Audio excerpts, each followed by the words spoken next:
Hello everybody! Alors aujourd'hui, qu'est-ce que j'ai envie de communiquer avec vous?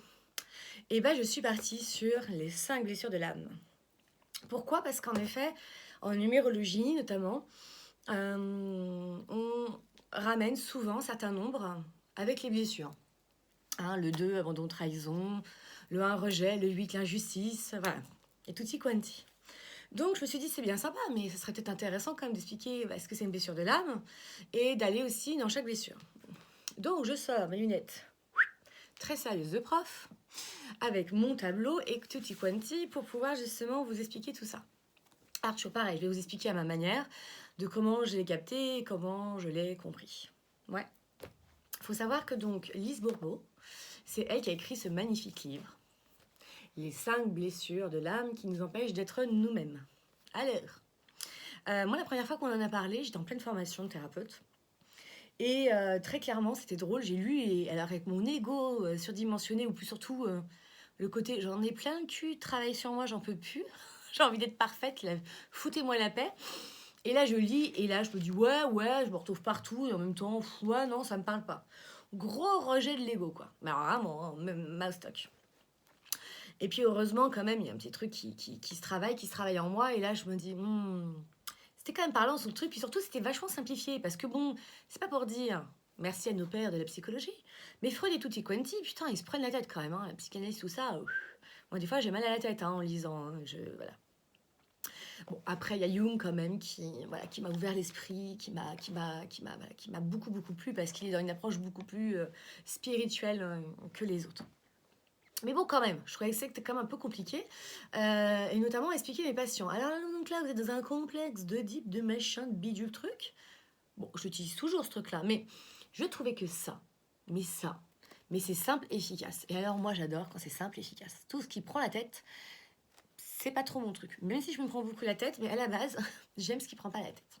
Donc elle a écrit ce super bouquin. Il y a un bail, je peux même pas vous dire quand, parce que je crois qu'elle elle a créé son école en 82, donc j'étais pas très vieille, hein, très clairement. Et surtout, elle a fait voilà, beaucoup en effet d'observations dans son cabinet, et c'est comme ça en effet qu'elle est venue à ça. D'accord. Donc en effet, dans ses observations, elle met des cases, hein, parce qu'elle observe, elle analyse, donc elle est obligée de faire quand même un condensé avec... voilà. Et puis 14 ans plus tard, en 2014, elle a, 14 ans plus tard, donc c'est-à-dire qu'en 2000, elle avait écrit l'autre livre, elle a en effet sorti Guérir les 5 blessures de l'âme.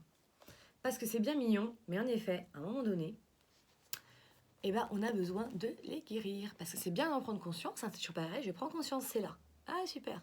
Mais après, ça a besoin de descendre en effet dans le cœur, puis elle descend dans la cellule pour régler le problème, quoi. Ouais. Donc je me suis beaucoup inspirée, beaucoup de travail avec ses livres, en tout cas avec sa base, avec ma base de compréhension, que j'utilise énormément au cabinet. Et depuis aussi, j'ai rajouté, bien sûr, plein d'autres personnes qui ramènent plein de choses, hein, c'est toujours pareil, quelqu'un donne une base, puis après chacun va ramener des infos, une autre vision. Et donc, du coup, j'aime énormément Martine Dussart. J'ai découvert il y a quelques années. Donc, Martine Dussart, par exemple, il y a ce livre-là, qui, elle, s'inspire alors de Lise Bourbeau, bien sûr, des 5 blessures de l'âme, de Deepak Chopra, d'Eckhart Tolle. Enfin, elle a fait un condensé. Non, mais c'est génial, elle a fait un sacré taf quand même. Elle a fait notamment aussi ses BD sur les chakras. Donc, vous avez chaque couleur de chakra. Sur le trésor oublié de l'arc-en-ciel. Magnifique, où elle explique plein de choses, les chakras, les blessures, et notamment où là je bosse beaucoup, c'est l'humain en évolution, parce qu'elle va réexpliquer en effet les blessures ici, que en effet après derrière on porte des comportements et des masques, que quand on sort de ça là, on commence à agir en action, on est un peu conscient. On arrête d'être dans le triangle, alors c'est un carré, hein, mais dans le triangle de victime, bourreau, sauveur, ou le carré avec l'indifférent, hein, on vient là-dedans, là, on évolue, et d'un seul coup, hop là, un gros là, on monte très haut, sagesse. Ah, c'est vraiment la guérison des blessures, en gros, si je vous schématise tout le bordel. Du coup, c'est bien mignon, mais c'est quoi les blessures de l'âme? C'est quoi cette histoire-là? Alors, on revient du coup à la base, que j'ai déjà expliqué pour la numérologie, parce que pour moi, c'est la même base. Nous sommes une âme dans l'univers, enfin, qui vient de la source, hein, il y a une source dans l'univers avec toutes les âmes. C'est là où on est une grande famille interconnectée, hein. Et on a envie, voilà, l'âme, elle en peut plus, elle est là, ouh, j'ai envie d'évoluer, j'ai envie de grandir, j'ai envie d'être encore plus lumineuse, etc. Qu'est-ce que je peux bien faire? Eh bien, m'incarner, ma bonne dame. Mais je vais m'incarner sur la Terre. J'ai déjà eu des vies là-dedans. J'ai peut-être fait d'autres vies dans d'autres planètes, etc. Mais alors celle-là, je sais que celle-là, cette planète, elle est géniale pour travailler la dualité. Ah ouais, non mais là... Et puis alors, je vais me bosser le rejet, je vais me bosser l'abandon, je vais me bosser peut-être l'humiliation, la trahison et l'injustice. Youpia, tralala, c'est parti mon kiki. Donc ça tombe bien parce qu'on a des accords entre âmes. Hein, voilà, pour se réincarner, travailler ensemble. Donc on va choisir en effet des âmes de parents, etc. En se disant, ouais, toi si tu veux bosser la trahison, écoute, c'est super, parce qu'on va pouvoir travailler ensemble. Donc toi, tu seras quoi? Mon père, ma mère, machin, moi je serai quoi du coup? Tac, tac, tac. Ok? Et surtout, voilà, on va choisir, enfin là, en tout cas, choisir l'environnement. Bah oui, si vous naissez en effet en Chine, en Inde, aux États-Unis ou en France, c'est pas du tout le même délire au niveau même de la société. D'accord? Et puis aussi, toujours pareil, si on se réincarne dans les années 81 ou dans les années 2020, en plein confinement par exemple, c'est pas non plus le même délire. On n'est pas non plus dans les mêmes sphères et le même environnement. Ouais. Donc, finalement, moi, ce que j'adore là-dedans, ce qui m'a vraiment enchanté, c'est en fait cette notion de responsabilité et de choix. C'est le choix de mon âme, c'est pas comme je veux. Ça, j'ai bien capté, hein, c'est pas comme je veux, ça, c'est sûr. Par contre, en effet, c'est le choix de mon âme. Donc, soit je résiste à ça et je me fais chier toute ma vie, soit à un moment donné, je me dis, ok, qu'est-ce que tu veux qu'on fasse, ma petite âme? Et c'est là où justement ma personnalité, donc Virginie dans cette vie, elle est là pour ça. Elle est là, en effet. Elle est le Virginie, le serviteur de mon âme. Voilà. Elle est complètement dissociée le bordel. Non, mais c'est ça, en gros, je suis là pour servir mon âme. Voilà, pour l'aider avec mes 10% de conscience. Et encore que, 10%, on dit 5 à 10. Donc j'espère que depuis des années, je suis arrivée au moins à 10, mais c'est pas toujours gagné-gagné. Ouais. Donc en effet, qu'est-ce qu'elle veut l'âme? Elle veut vivre plein d'expériences pour être elle-même, pour vivre dans cette acceptation d'elle-même par rapport à son plan de vie. Très clairement, c'est pour ça qu'elle s'incarne. Ouais. Donc, l'idée, c'est qu'elle a quand même un but précis, hein, voilà, hein, c'est un peu comme une destination, elle sait où elle veut aller. Par contre, les chemins, sur son chemin, elle choisit les grandes lignes. Oui, elle choisit les grandes lignes, si. Et après, il y a le libre arbitre. Parce qu'en effet, toujours dans l'idée, une situation arrive, on ne la choisit pas forcément, on a l'impression qu'on ne l'a pas choisie, mais après, surtout, c'est qu'est-ce que j'en fais? Et encore, quand on dit qu'on ne la choisit pas, inconsciemment, si on revient sur quand même une des règles de base fondamentales en loi spirituelle, qui est quand même la loi d'attraction, d'action-réaction, de boomerang, de cause à effet, ou moi ce que j'adore, c'est on récolte tout ce que l'on sème, de manière consciente ou inconsciente, vibratoirement. Voilà, dans la vibration, on crée tout ça. Ah, dans la pensée, voilà, encore plus, mais dans la pensée, on s'en rend compte. Mais voilà, hein. Mais ça, je te l'expliquerai dans d'autres vidéos. Donc, quand tout va bien, travail d'acceptation. Donc, ça veut dire quoi, travail d'acceptation? Ça veut dire je lâche mes peurs, mes jugements, mes critiques, mes regrets, ma culpabilité. En gros, c'est un peu tout ça. Ouais.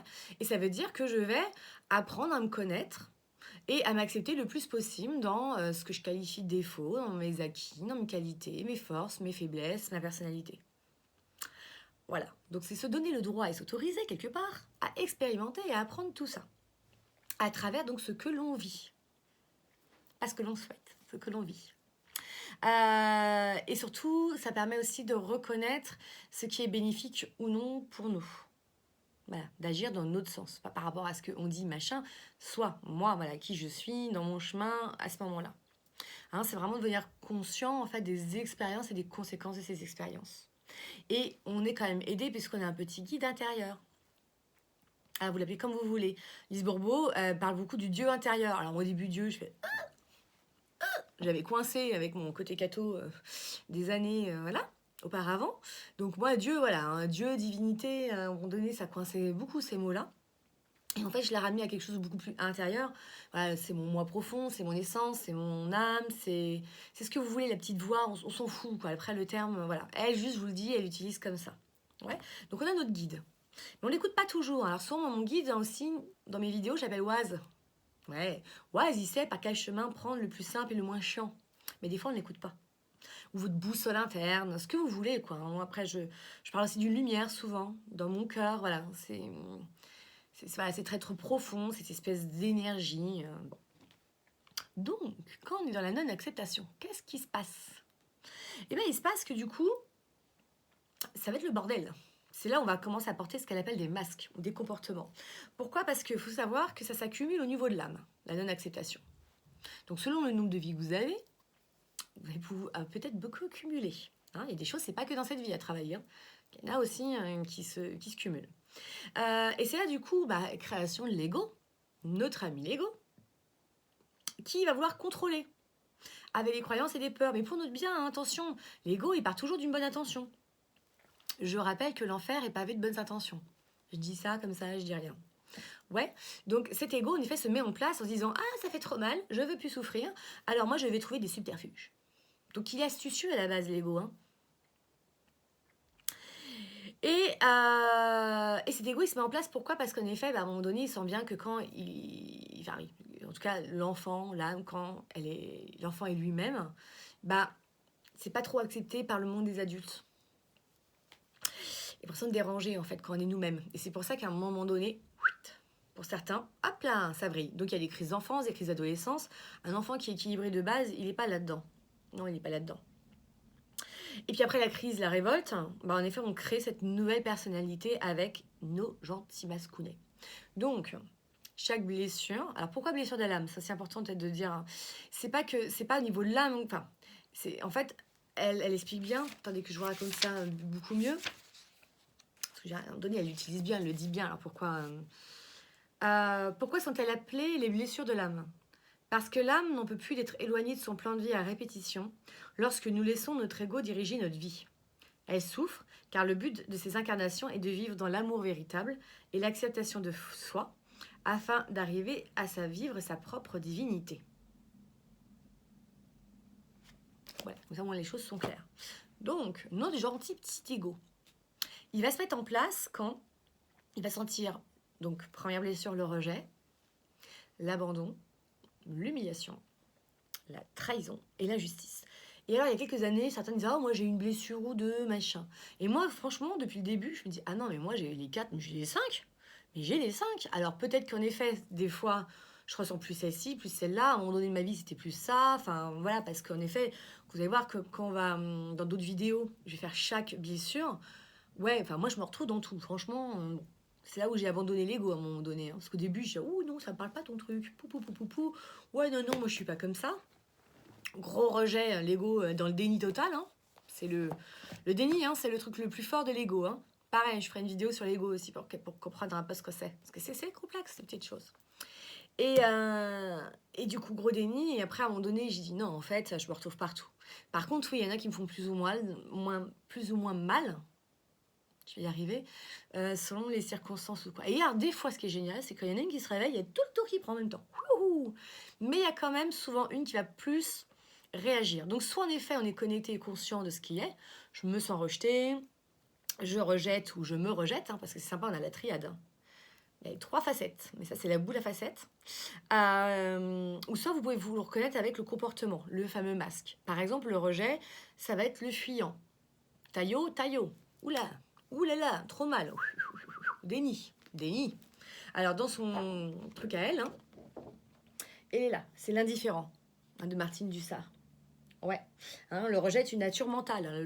La blessure de rejet, ça part dans le mental automatiquement. Ouais. Et puis sinon, on a la blessure d'abandon. Je me sens abandonnée. J'abandonne l'autre ou je m'abandonne. On est dans le côté plutôt victime. Elle a mis ça là-dedans. Bah oui. Je suis victime des autres, bien sûr. La nature vraiment émotionnelle. Dans l'abandon, là, on est en plein dans l'émotionnel. Et puis, elle a mis ensemble la blessure d'humiliation, qui lui va avoir le masque du masochiste. Bah oui, je suis nulle, je machin, et c'est parti, je me flagelle. Hein. Alors, j'ai pas dit l'abandon, c'est la dépendance. Dépendant à l'autre. Dépendant affectif. Et l'injustice. Qui, lui, l'injustice, il va avoir un côté rigide. C'est blanc ou c'est noir. Pourquoi ils ont mis ensemble? Parce que finalement, c'est le côté sauveur. Donc, elle a mis ça dans la persécution. Ça, je veux dire qu'elle a fait garde du coup. Et dans ces blessures de persécution, pouf, en effet, on tombe dans le sauveur. Culpabilité, marchandage, voilà, toujours en train de vouloir sauver les autres. se sacrifier pour les autres, tellement qu'on est des gens extraordinaires. Il y a un petit souci d'estime de soi, quoi, derrière. Et puis, on a la petite dernière qui est la trahison. La trahison, donc le masque, c'est le contrôlant. Et là, on l'a ici, qui est plus de nature physique. Et là, on est dans le bourreau, colère. Donc ça va vous rappeler quelque chose, hein. Bourreau, victime, sauveur. Ah, indifférent, oui, parce qu'il est quand même là, mais quand il parle pas, il dit rien, on l'oublie souvent. Yes. Voilà. Super, youpi, tralala. Donc, à chaque fois, en effet, Lise Bourbeau, elle va expliquer chaque blessure, sur le point de vue physique, caractère, même les yeux, la façon de parler. Voilà, c'est vraiment toute son étude qu'elle a faite.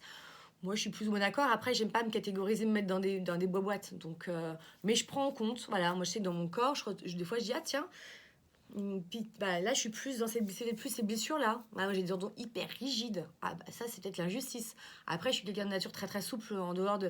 Donc, je me dis, tiens, voilà, il y a des endroits où c'est plus ou moins, je sais ce qui s'active, entre guillemets. Et en tout cas, ces masques, pourquoi elle utilise le masque pour elle? Moi, je dis comportement. Mais le masque, parce que dans le sens où c'est pour, en effet, se cacher auprès des autres de nos souffrances, quelque part. En tout cas, cacher ce qu'on n'a pas encore réglé. Mais on sait bien que tout ce qu'on cache remonte forcément à la surface. Et en plus, souvent, les masques, très clairement, on a l'impression que voilà, c'est pour cacher, mais finalement, les autres, ils vous grillent en deux. Donc, c'est juste pas très, très intelligent au final. Mais ça, l'humain n'est pas forcément très, très intelligent. Et encore moins conscient. Ouais. Donc, pour moi, l'idée, c'est de sortir des comportements humains, de la personnalité, des mécanismes de survie, parce que ça va bien 2 secondes de survivre, quoi, bordel. On est là pour vivre. Et du coup, d'arrêter d'être dans ces réactions d'ignorance, hein, comme je dis, victime, bourreau, sauveur. Mais c'est impressionnant, victime, bourreau, sauveur. Mais c'est impressionnant. Mais avec les autres, mais avec soi-même. Mais alors moi, je suis une experte pour me faire mon victime, bourreau, sauveur. Hein. Tranquille. Et indifférent aussi, hein, parce que le déni, non, tout va bien. Non, tout va bien. Ouais, tout va bien. Bien sûr. Et d'aller vraiment en conscience. Voilà, dans l'action, sans se prendre la tête et partir là-dedans. Voilà, il suffit des fois juste de dire, moi, ces fois, voilà, ça m'arrive, je dis, ah tiens, blessure de machin qui t'a... Bon, allez, humiliation, on va dire c'est celle du moment. Tiens, blessure d'humiliation qui s'est activée. Ok, merci, voilà. Je vais parler à mon ego parce que je sais que c'est elle qui va mettre le masque derrière et puis qui va me faire le scénario, machin, gna hein, parce que l'ego, il veut survivre. Donc moi, qu'est-ce que j'ai fait? Je vous dirai après hein, dans les autres vidéos, mais je lui ai donné un prénom. Donc je parle avec mon ego. Marie-Chantal. Dans les autres audios, vous comprenez pourquoi elle s'appelle Marie-Chantal. Ou MC, parce que je l'ai réactualisée en 2020. Donc MC, voilà, je lui parle tout de suite. Je dis, ok MC, ok, je vois. Tu te sens quoi là? Ouais, c'est quoi qui revient? Tu te sens humilié? Tu humilies l'autre? Tu t'humilies toi-même? Oh, oui, ça t'es pas mal, t'es bonne. Ok. Non, ok, on reconnaît la blessure d'humiliation. Ça suffit de mettre des masques, des bidules, des machins. Merci, t'as de bonne volonté. Maintenant, voilà, il y a d'autres façons de faire. Voilà. En gros, c'est pour vous donner les grandes lignes de ce que c'est ces fameuses blessures de l'âme. Donc, l'idée, prochaine vidéo, c'est en effet l'ego, pour comprendre en effet notre ami ego, que j'ai déjà entendu, il faut le tuer, il faut l'exterminer. Non, l'apprivoiser, c'est un serviteur très, très, très important, qui peut être très bénéfique. Et après, à chaque fois, on aura les blessures de l'âme. Je commencerai par l'injustice, puisque ce mois-ci, au mois d'avril 2020, on est en mois 8 encore. Et du coup, pour moi, le 8, c'est la blessure d'injustice. Donc, elles ne sont pas forcément dans l'ordre. L'ordre, en effet, des blessures de l'âme, c'est par rapport au moment où elles s'est créée. Et on part du principe que le rejet, c'est de la conception à... Voilà. Donc, c'est pour ça qu'elles ont une espèce d'ordre. Mais après, on s'en fout. Et puis, toujours pareil. Après, c'est de la reconnaître sans rester figé dedans. Hein. Ça ne vous définit pas. Un comportement, ça se change. Heureusement. Mais aussi... Et aussi, plutôt, ça s'accepte. Hein, j'insisterai énormément sur le travail d'acceptation. Pas l'acceptation mentale. C'est là où on est dans le déni. Ouais, si, j'ai pardonné, j'ai accepté. Non, je me suis résignée avec mon mental. L'acceptation, c'est au niveau du cœur. Voilà, donc ça sera dans les prochaines vidéos. À bientôt.